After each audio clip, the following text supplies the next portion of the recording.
زنانو په حواله سره یو اهمه مسله مونږ نه بار بار خلک تپوس کوي چې یو داسې زنانه زمونږ یو داسې اسلامی خور چې هغه یو بیماری ورته راشي بیا هغه څو ورځې وشي نو بیا بیماری ورته راشي. ما بیماری نه مراد مخصوصه وینه دی چې هغې ته مینسز ویلی کېږي.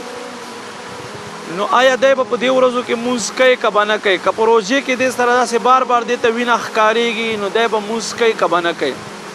یادو ساتئ زنانو ته کومه بیماری چې راځي هغې کم نه کم ورځې چې دي هغه درې ورځې نه مخکې چې کومه وینه راشي او بند شي هغې ته بیا حیض نه وایي، هغې ته مینسز نه وایي. دا د دې ځاني بیماری ده چېرته رګ خراب شوی وي او زیاتې نه زیاتې 10 ورځې دي.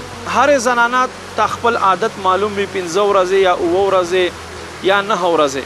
بهرحال 10 ورځې پوره شوې دې نه بعد وینه نه وردېږي بس فوراً به زنانه غسل وکړي په 10مه ورځ او دی به خپل مونځ شروع کړي.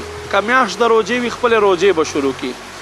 یوه داسې زنانه چې هغې ته د بیمارۍ ناپاکي څو ورځې کېږي چې بیا بیماري پسې راشي نو دا یوه مسله خامخا زده کوئ. ای زما خویندو، زما نورو خویندو ته دا ویډیو در سره شیر کوئ چې د یوې بیمارۍ نه بلې بیمارۍ پورې د زنانه کم از کم 15 ورځې ضروري دي.